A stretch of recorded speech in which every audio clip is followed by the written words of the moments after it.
amigas y amigos de la Fundación Ayurveda Prema.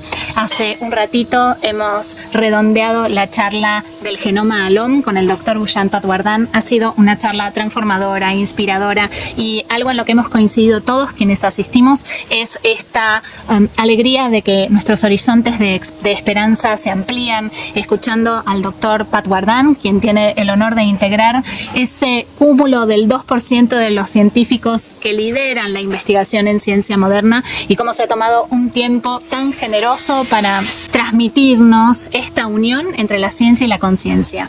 Si tienen ganas de acceder a esta charla, lo cierto es que hemos sentido que ha sido una charla tan transformadora, inspiradora y valiosa que, bueno, queremos ofrecer la posibilidad de que sigan accediendo a esa charla, aún si no han podido estar de manera presencial. Más info en nuestra página web, voy a dejar el link, y bueno, va a ser una alegría seguir encontrándonos.